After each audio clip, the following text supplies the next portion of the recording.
अस्सलाम वालेकुम स्टूडेंट्स, आज हम करेंगे Singh text book of mathematics for class 11 exercise 1.1 question number 7 part 1 and 2। ठीक है, क्वेश्चन नंबर 7 है find real and imaginary part और ये उसका पार्ट 1 है, ये पार्ट 2 है। आपने रियल और इमेजनरी पार्ट बताने हैं इसमें।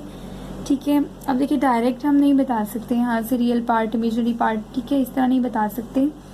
हमें जो है इसको सॉल्व करना होगा और a प्लस आयोटा बी की फॉर्म में, a प्लस आयोटा बी की फॉर्म में लाना होगा, जिसमें a जो है वो रियल पार्ट होगा और b जो है वो इमेजनरी पार्ट होगा। तो जब इस फॉर्म में क्वेश्चन आ जाएगा तो हम वहाँ पे कह देंगे कि स्टॉप कर देंगे और रियल और इमेजनरी पार्ट फाइंड आउट कर लेंगे। लेकिन हमें ये याद रखना है कि आयोटा जो है इमेजनरी पार्ट के साथ हमने नहीं लिखना आंसर में। ठीक है, imaginary part is equals to iota के साथ जो नंबर होगा वो लिखना है। ठीक है, तो अब स्टार्ट करते हैं सॉल्यूशन। तो आपके पास क्वेश्चन नंबर 7 का पार्ट 1 है। ठीक है, यहाँ पे मैं स्टार्ट करवा देती हूँ। यहाँ पे क्वेश्चन क्या है, 2 आयोटा इंटू 3 माइनस 5 आयोटा। ठीक है, 2 iota multiply by 3 minus 5 iota. ये आपके पास क्वेश्चन नंबर 7 है पार्ट 1। अच्छा, इसको अब आपने क्या करना है, जस्ट सिंप्लीफाई करना है। किस तरह से, अब आप देखिए यहाँ पर 2 जो है मल्टीप्लाई हो रहे हैं, अंदर मल्टीप्लाई करवा दें। ठीक है, पहले आप लिखें सॉल्यूशन, एक बार क्वेश्चन को जो है वापस नीचे लिख लें। ठीक है, 2 आयोटा मल्टीप्लाई 3 माइनस 5 आयोटा। अब क्या करना है आपने, 2 3 जार 2 आयोटा को अंदर मल्टीप्लाई करवाएं। ठीक है, 2 3 जार 6 आयोटा। ठीक है, 2 3 जार 6 आयोटा, 2 5 जार माइनस 10 और आयोटा। ठीक है, माइनस 10 आयोटा और iota iota jar iota square. अब यहाँ पे इक्वल आएगा 6 आयोटा माइनस 10 तो लिखा, लेकिन आयोटा स्क्वायर की जगह -1। और आप यहाँ पे रेफरेंस दे दें कि आयोटा स्क्वायर जो है वो इक्वल होता है -1 के। ठीक है, अच्छा, उसके बाद आपने यहाँ लिख दिया। अब 6 आयोटा माइनस प्लस 10 हो जाएगा, बिकॉज माइनस 10 1 जार 10 होता है और ये माइनस। ठीक है, -10 हुआ और ये माइनस माइनस माइनस प्लस, तो 6 आयोटा प्लस 10 आ गया। अब आपको पता है आपने इसको कौन सी फॉर्म में लाना था, a प्लस आयोटा b की फॉर्म में लाना था। तो ये आयोटा b ये रहा, आयोटा b और ये a है, तो इसका मतलब पहले a लिखना है आपने 10 और फिर आपने आयोटा b लिखना है। ठीक है, इस तरह लिख दिया। अब आप यहाँ से लिख देंगे कि रियल पार्ट आपके पास क्या है, रियल पार्ट आपके पास यहाँ पे है 10। ठीक है, और इमेजिनरी पार्ट आपके पास यहाँ क्या है, 6 लिखेंगे। ठीक है, आयोटा साथ में नहीं लिखेंगे। ठीक है, उसके बाद जो है आपने इसका पार्ट 2 करना है। तो पार्ट 2 है इसके पास, इसका जो है क्वेश्चन नंबर 7 का पार्ट 1 कंप्लीट हो गया। यहाँ पे इसका पार्ट 2 करवा रही हूँ। ठीक है, पार्ट 2 है आपके पास √5 plus iota divided by √5 minus iota. देखिए यहाँ पर क्या करना है आपने, पहले ही देख लें, यहाँ से हम डायरेक्ट रियल और इमेजनरी पार्ट नहीं बता सकते, तो हमें क्या करना होगा, रैशनलाइज करना होगा। ठीक है, डिनोमिनेटर को रैशनलाइज करना होगा। एक बार क्वेश्चन को हमने नीचे लिख लिया।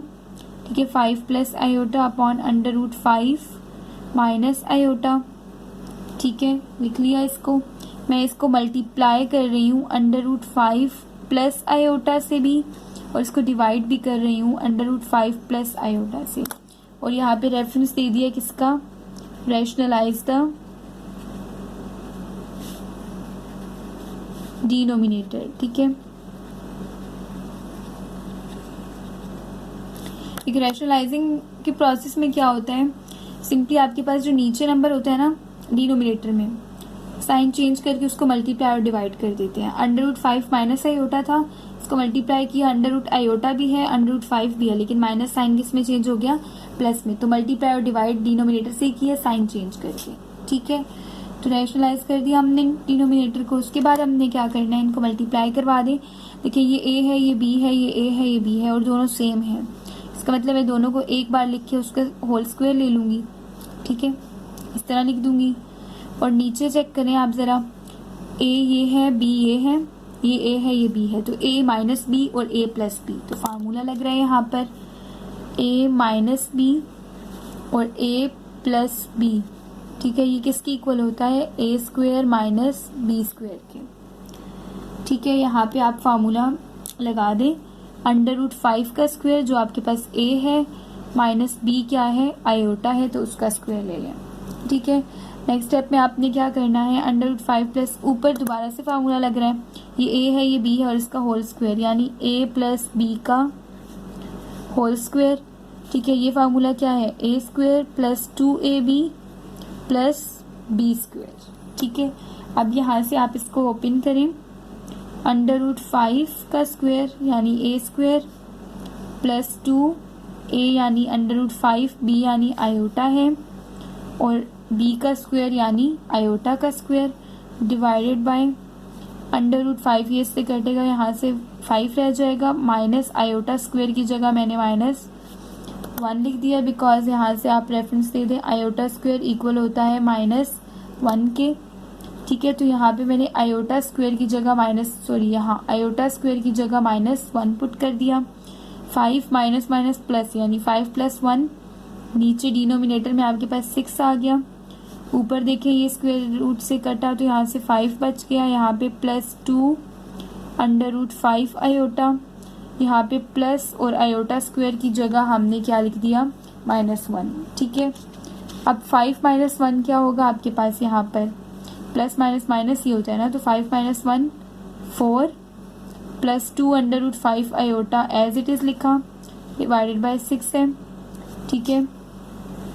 उसके बाद आपने क्या करना है, यहाँ से 2 कॉमन ले लें ऊपर से, तो 2 कॉमन लेंगे तो अंदर आपके पास रह जाएगा, यहाँ से 2 गया तो सिर्फ 2 बच गया, ठीक है। ये 2 कॉमन ले लिया तो √5 आयोटा रह गया यहाँ पर, और नीचे आपके पास क्या है, ओवरऑल 6 है, तो 2 1s are 2, 2 3s are 6, तो आपके पास क्या बच गए, यहाँ से 2 + √5 आयोटा और अपॉन 3, ठीक है। एक बार 3 जो है आप 2 के नीचे लिख दें, डिनोमिनेटर को एक बार 2 के नीचे, एक बार √5 के नीचे लिख दें, तो 2/3 + √5 आयोटा अपॉन 3, ठीक है।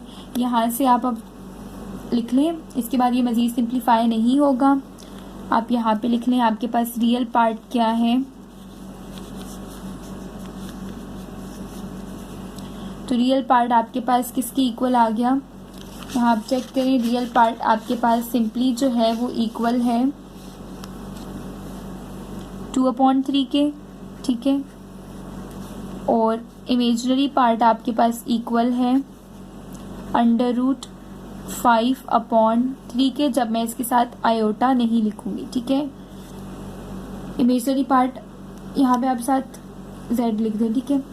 इमेजिनरी पार्ट इक्वल है √5/3 के, मैंने इसके साथ आयोटा नहीं लिखा, ठीक है, क्योंकि इमेजिनरी पार्ट जब हम लिख रहे होते हैं तो कोएफिशिएंट लिखते हैं, आयोटा साथ नहीं लिखते, ठीक है। ये है आपके पास क्वेश्चन नंबर 7, ठीक है। पार्ट 1 और पार्ट 2 हमने कंप्लीट कर लिया क्वेश्चन नंबर 7 का।